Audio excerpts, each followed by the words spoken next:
Welcome to SFCNN News. This is our December newscast, and we have a lot prepared for you today, so let's get to it. Andrew, I understand you have a report about technology in our middle school? That's right, Laura. I went down to the middle school computer lab and interviewed Mrs. Nineheist and her students, and here's what I found out. Middle school students at Sioux Falls Christian are offered many different options to engage with technology throughout their education. One of the computer teachers is Mrs. Nineheist. I decided to interview her.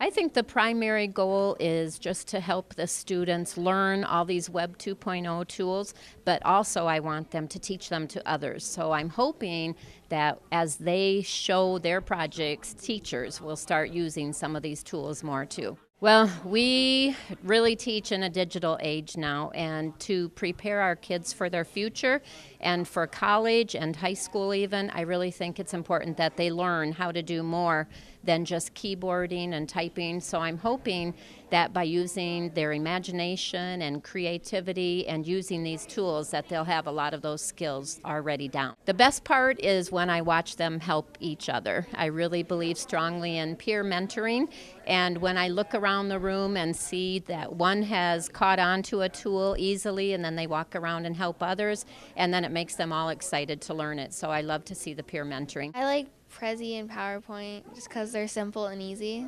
I'm using iMovie because it's easy and it is fun to use with a bunch of different sound effects, and you can import music and all those types of media that you can want to enter. Using technology is more fun because most schools you're just sitting in a classroom for hours and you're just bored, but then when you come to computer class, you can go on the computer and you get to talk with your friends, and I think it's more fun. It helps because I'm more of a tech guy rather than just sitting doing a worksheet, so it's more open to other possibilities.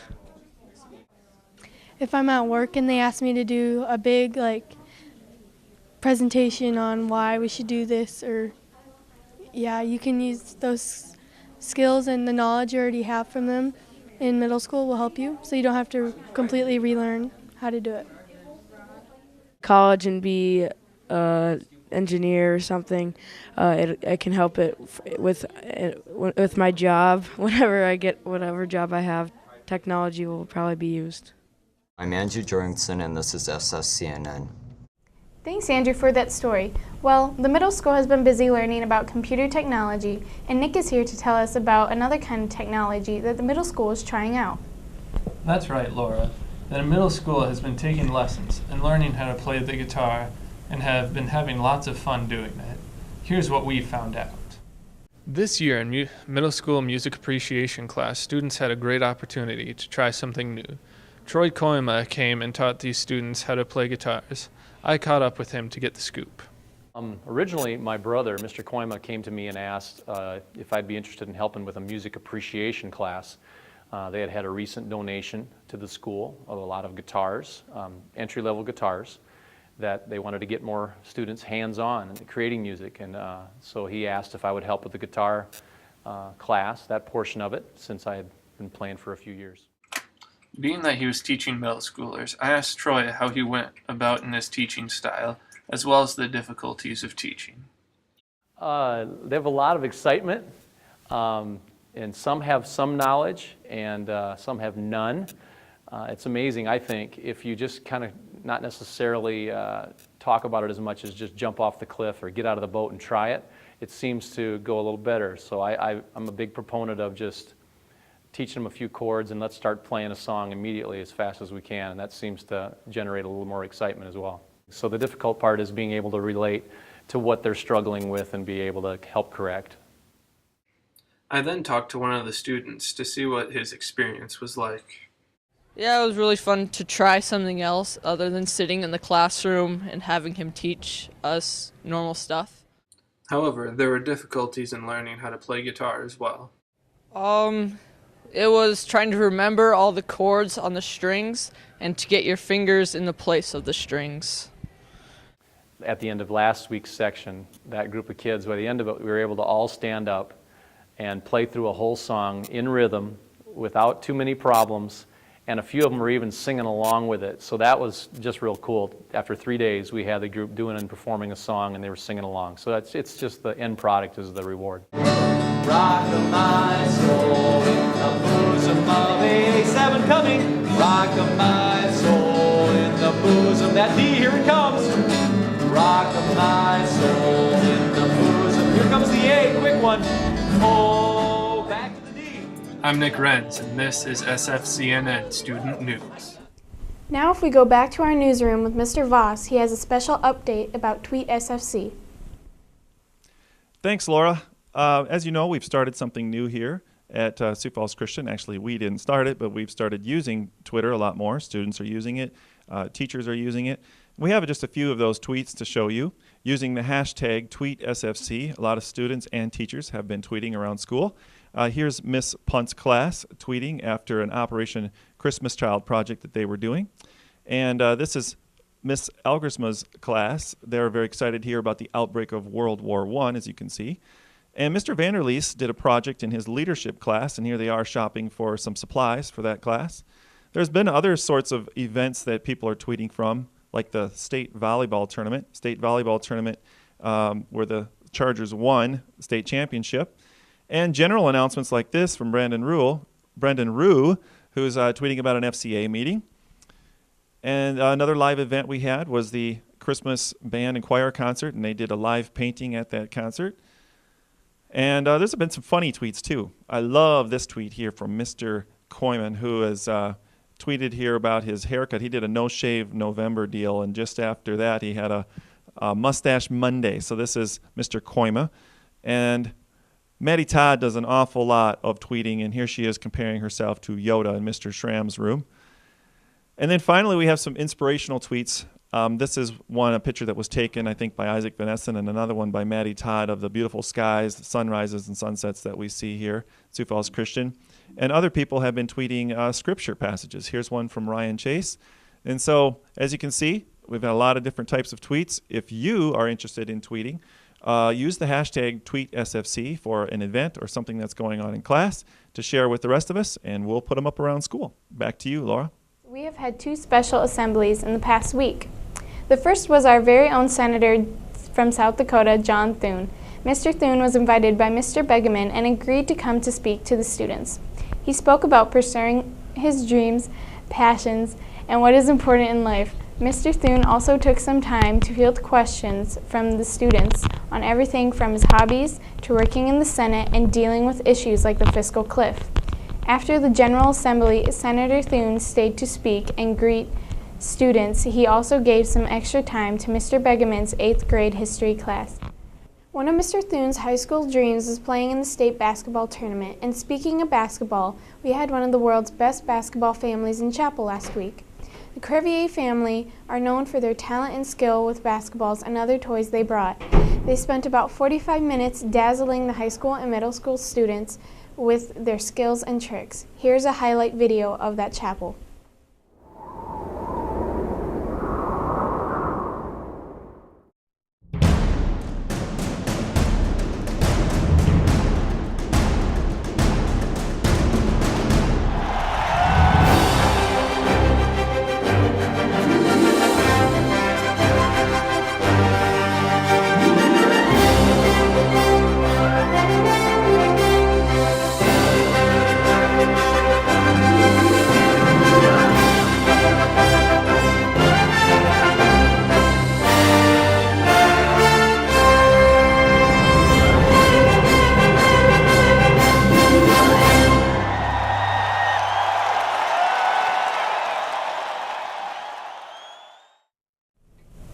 Many students that attend Sioux Falls Christian also come from around the world.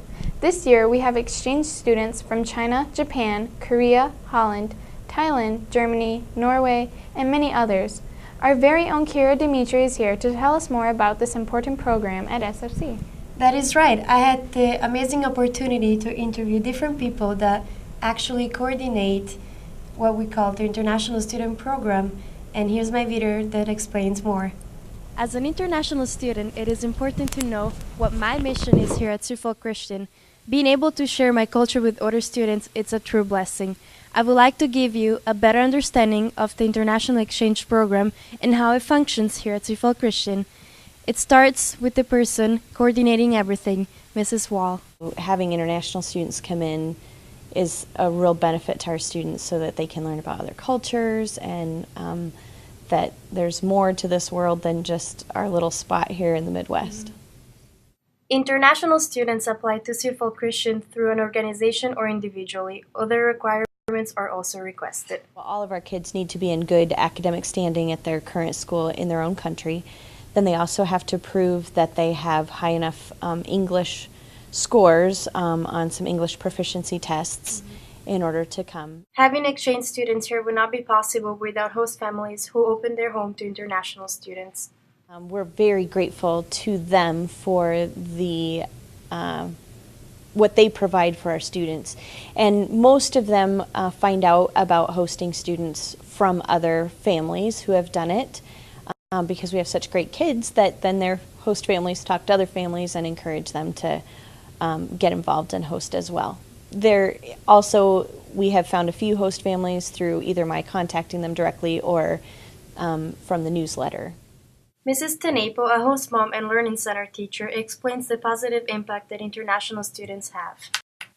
We have found that as a whole, international students and foreign exchange students are really highly motivated, and they generally are very open to new experiences, and they enjoy learning about our culture and explaining their culture, so that's just interesting to find out. This world belongs to God, and we're all God's children, and so we need to make an effort to get to know one another. Mrs. Tenepo hopes that Sioux Falls Christian continues to have an international students and foreign exchange program. It gives our students a broader perspective of the world, and I think that Sioux Falls Christian has a lot to offer international students. It has an excellent education, and I think I would encourage students to check out the Learning Center because we're here to help and to serve you. This is Kira Dimitri for SFCNN. Students at SFC will have another opportunity to travel to another country. This has been made possible through a missions program. Michaela Theobald has more on that. Something new has come to SFC. This coming spring, the students will be able to participate in a mission trip to Haiti.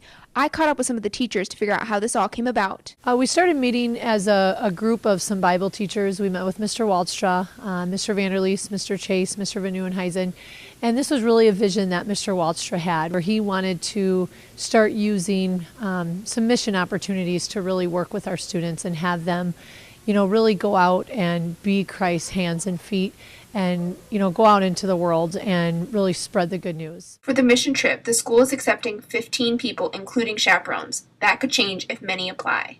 What we're looking for in applicants for this program is for people who are dedicated Christians who want to serve.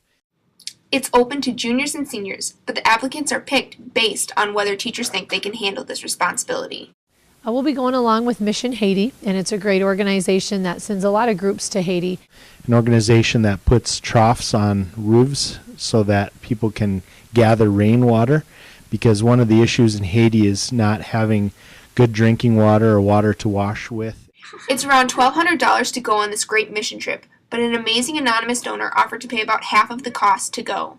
At Sioux Falls Christian, our motto is one in Christ, and so the way that we become united is by looking more and more like Jesus, and he said it himself that his main goal was not to be served but to serve, and so that's what we're trying to help students understand, is that's our goal in life. I asked some of the students what they were excited about for the mission trip. I'm hoping while we're down in Haiti to have fun applying gutters to some houses and helping them collect rainwater that they would have to walk miles to get. It would also be fun to go talk to orphans and just get to visit with some of the natives down there. I hope that we would work with some kind of kids, because I think the kids are really cute, and just like to help them rebuild their towns or their city, or help them to have better living conditions, I think. And also just sharing God's love with them and letting them know how important they are. For SFCNN, I'm Michaela Theobald. That's cool, Michaela. Do you have anything else to say about that? Yeah, if you're interested, you can go to our school website and find some information there and also a video. And if you're here at school, you can talk to Mr. Vanderleest. The elementary students have also been working hard on a very special missions program. They have been supporting Feeding the Hungry. Here's their story. Each year, the elementary chooses a mission project to go and help with. This year, they chose Feeding South Dakota and the food bank. Every grade was assigned a month to go help and also volunteer. Fourth grade went in November, and then each specific class went on a different afternoon where we got to go to the food bank and help volunteer there. Not only was this a great chance to volunteer, but they also got to be the hands and feet of Jesus Christ. And they also got to have a hands-on activity where they were able to actually help out and not just talk about it. So it was an awesome experience. It was fun, and you didn't have to do a lot of work for it. People liked washing out the bins. That was really fun. That they used banana crates for storing.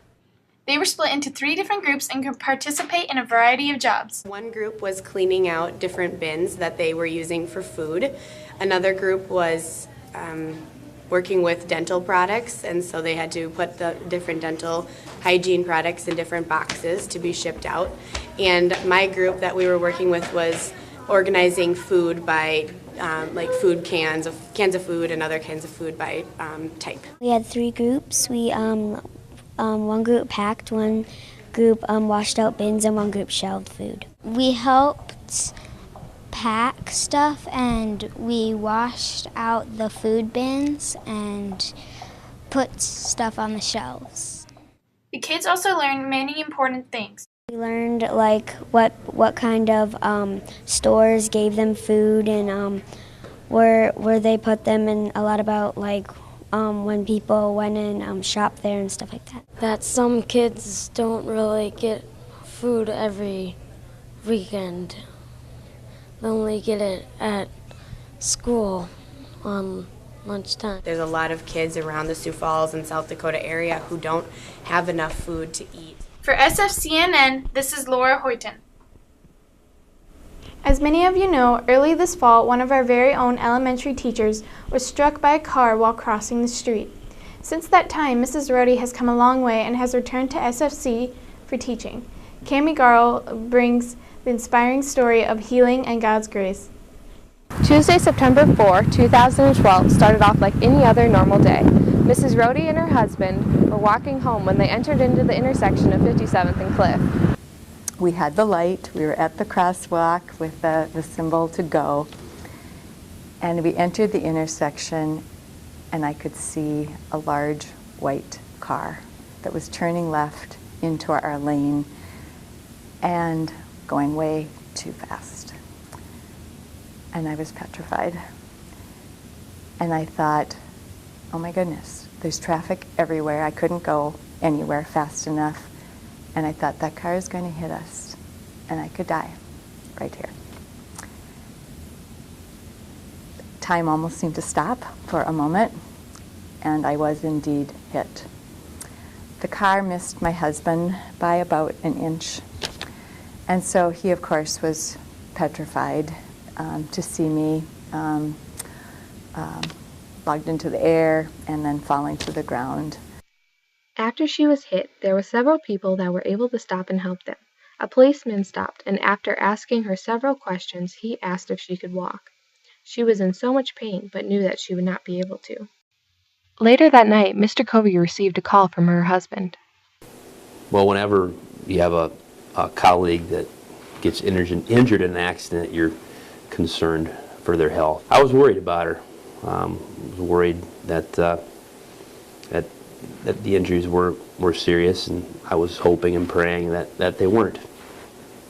While she was healing, the question of whether or not the Christmas program was to continue had to be answered. We took it a step at a time. Well, we didn't really know how we were going to handle it. Once Susan was able to kind of get her bearings and go home after surgery, we of course started talking about how we're going to handle her duties in the classroom, and that was really secondary. We just wanted her to recover. She had also lined things up prior to that with the subs to start working on the songs. They were really good at it. They were really nice, and it was fun with them. We had to try our best because not all the time we could see her. The last several weeks, I'm back to teaching part-time. And the Christmas program that I'm working on with 3rd, 4th, 5th graders is called Light of the World. And one day I was talking with the students about what it means that Jesus is our light, and what it means that we are called to take the light out. And I hope in some small way they catch a glimpse of what the light might mean and what it might mean to carry that light to others. This accident is a good reminder of how precious life is. Despite the accident, she was able to continue the elementary Christmas program with her family, friends, and students supporting her. For SFCNN, I'm Cami Garles. For all of these stories and more, go to Sioux Falls Christian website and check out the links provided. We also want to encourage you to visit the media production page where the newscast and other videos have been uploaded. One of these videos is the grades 3 to 5 Christmas program that was conducted by Mrs. Rohde. And we leave you with that. Have a Happy New Year and Merry Christmas.